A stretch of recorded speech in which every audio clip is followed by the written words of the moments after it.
Hi friends, ఈరోజు మనం ఒక చాలా టేస్టీ, హెల్దీ ఇంకా ఇంట్లో ఉన్న వాటితోటి ఈజీగా చేసుకునే మల్టీవిటమిన్ ట్రయాంగిల్ చపాతీ రెసిపీని చూసేద్దాం.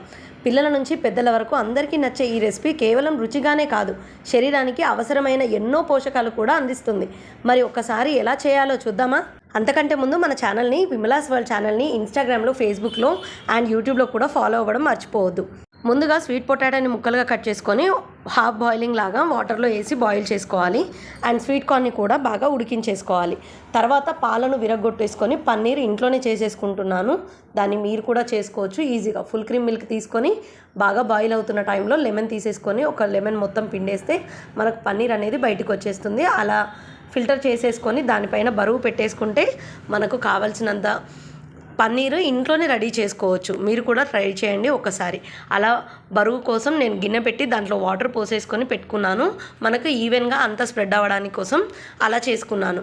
మీరు కూడా ఒకసారి ట్రై చేయండి. అండ్ పన్నీర్ విరగొట్టిన తర్వాత వచ్చే వాటర్ ఉంటాయి కదా, దాంతో నేను గోధుమ పిండిని కలిపేసుకుంటున్నాను. ఇలా చేయడం వల్ల మనకు పన్నీర్లో ఉన్న న్యూట్రిషన్స్ ఏవేవైతే ఉంటాయో అవన్నీ కూడా మిస్ అవ్వకుండా ఈ వాటర్తో పాటు మనకు చపాతీతోటి బాడీలోకి వెళ్ళిపోతుంది. సో ఇలాంటి టిప్స్ ఒకసారి పాటించండి. అండ్ ఈ వాటర్ నాకు సరిపోయి ఇంకా మిగిలాయి. సో అవి ఫ్రిడ్జ్లో పెట్టేసుకొని రేపు ఉదయం ఇంకేదైనా వంట చేసుకున్నప్పుడు దాంట్లోకి యూజ్ చేసుకుంటాను. మీరు కూడా ఒకసారి ట్రై చేయండి. స్వీట్ కార్న్ బాయిల్ చేసుకున్నదంతా పొట్టు తీసేసుకొని ఒక బౌల్లో వేసుకొని అందులో ఉప్పు, కారం, కొత్తిమీర ఇలాంటివన్నీ వేసేసుకొని ఎలాంటి ముద్దలు లేకుండా, అంటే మనము ఇక్కడ స్వీట్ పొటాటోని యూజ్ చేశాను, మీరు నార్మల్ పొటాటోని కూడా యూజ్ చేసుకోవచ్చు. నేను స్వీట్ పొటాటో హెల్త్కి మంచిదని చెప్పేసి నేను ఇది వాడాను. అండ్ నార్మల్ పొటాటో కంటే కూడా మనకు స్వీట్ పొటాటోలోనే ఎక్కువ న్యూట్రిషన్స్ ఉంటాయి. సో మనము రీప్లేస్ చేసుకోవచ్చు పొటాటోకి బదులుగా ఈ స్వీట్ పొటాటోని. మనం ఎప్పుడు పొటాటో యూజ్ చేసుకోవాలనుకున్నా కూడా ఈ స్వీట్ పొటాటోని యూజ్ చేసుకొని దాని ప్లేస్ దీనికి ఇచ్చేసామనుకోండి, మనకు కావాల్సిన న్యూట్రిషన్స్ బాడీకి వచ్చేస్తూ ఉంటాయి. సో ఇది ఒక టిప్పు, ఒకసారి పాటించండి. ఇలా ఎలాంటి ముద్దలు లేకుండా బాగా చేతితో కలిపేసుకున్న తర్వాత దాంట్లోకి సరిపోయేంత సాల్ట్ వేసుకోవాలి. అండ్ ఆ సాల్ట్ మనం టెస్ట్ చేసుకోవచ్చు సరిపోతుందా లేదా అని. అండ్ అది కూడా తక్కువగానే పడుతుంది, మనం స్వీట్ పొటాటో యూజ్ చేసుకున్నాం కాబట్టి.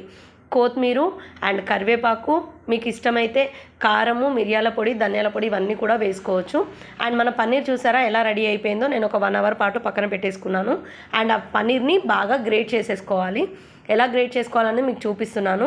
సేమ్ యాజ్ ఇట్ ఈజ్ అలా గ్రేట్ చేసేసి పక్కన పెట్టేసుకొని మనకు 2 స్టఫింగ్స్ రెడీ అయిపోయినట్టే. అండ్ మనం హాఫ్ బాయిల్ చేసుకున్న ఈ స్వీట్ కార్న్ని కూడా మొత్తం పేస్ట్ లాగా చేసేసుకొని అందులో కొంచెం సాల్ట్ వేసి పేస్ట్ చేసుకున్నాను. దాన్ని కూడా పక్కకు పెట్టేసుకోండి. ఒక పాలిథిన్ కవర్ తీసుకొని దానిపైన ఆయిల్ పెట్టి మన చపాతీ ముద్దల్ని ఈవెన్గా స్ప్రెడ్ చేసేసుకొని, మనకు ఎంత పెద్దగా కావాలి అనుకుంటే అంత పెద్దగా స్ప్రెడ్ చేసేసుకొని దాంట్లో 4 పార్ట్స్ చేసుకోవాలి. ఆ 4 పార్ట్స్ మనం సమోసాకి ఎలా అయితే పార్ట్స్ చేసుకుంటామో అలాగే 4 పార్ట్స్ ఈవెన్గా స్ప్రెడ్ చేసేసుకోవడానికి యూజ్ అవుతుంది. అలా 4 పార్ట్స్ మనం డివైడ్ చేసి పెట్టుకోవాలి. అంటే మనం చాక్తో ఏం కట్ చేయొద్దు, కాకపోతే మనకు ఆ ఇమాజినేషన్ మాత్రం ఉండాలి.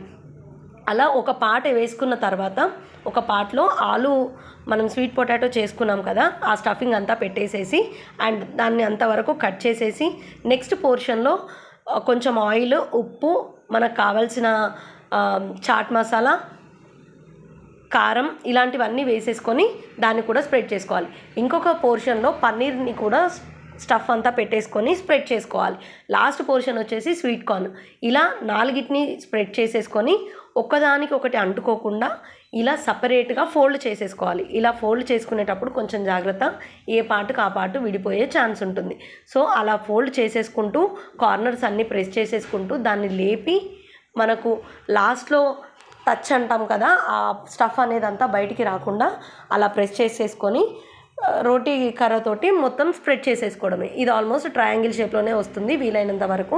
అలా చేసేసుకొని మీరు దానిపైన కాస్త తెల్ల నువ్వులు అండ్ కొత్తిమీరను పైన గార్నిషింగ్కి చేసేసి కాస్త ప్రెస్ చేసేసామనుకోండి, మొత్తం ఆ పిండికి అంటుకుంటుంది. ఇప్పుడు దీన్ని గోల్డెన్ బ్రౌన్ వచ్చేంత వరకు కొంచెమే ఆయిల్ వేసుకొని అటు ఇటు కాల్చేసుకుంటే మనకు హెల్దీ అండ్ టేస్టీ అండ్ మనకు దీనికి ఇంకొక రకమైన ఏదో కర్రీ కావాలి అని కూడా ఏమీ ఉండదు. దీన్ని ఇలాగే మనము తినేయచ్చు. అండ్ ఎవరైనా డైట్లో ఉన్న వాళ్ళు కానీ, హెల్దీగా మెయింటైన్ చేస్తున్న వాళ్ళకి కానీ ఇవి చాలా మంచివని చెప్పొచ్చు. ఆయిల్కి రీప్లేస్మెంట్గా కొంచెం గీ వాడండి, లేదంటే మీగడను వాడండి. అలా వాడినట్టయితే ఈజీగా మనము ఇది చేసేసుకొని తినొచ్చు డైట్లో కూడా. ఇందులో ఎలాంటి న్యూట్రిషన్ వాల్యూ ఉన్నాయనేది మనం నెక్స్ట్ వచ్చే షార్ట్స్లలో చెప్తూ ఉంటాను, తప్పకుండా చూడండి. అంతేకాకుండా మన యూట్యూబ్ని, ఫేస్బుక్ని, ఇన్స్టాగ్రామ్ని ఖచ్చితంగా ఫాలో అవ్వండి. యూట్యూబ్లో 200 ఫాలోవర్స్ అయినందుకు చాలా హ్యాపీగా ఉంది. సో చాలా థ్యాంక్స్ ప్రతి ఒక్కరికి. మళ్ళీ ఇంకో టేస్టీ అండ్ హెల్తీ రెసిపీ కోసం వెయిట్ చేస్తూ ఉండండి. అలాగే మన ఛానల్ని సబ్స్క్రైబ్ చేసుకోండి. Thank you. Take care. Bye.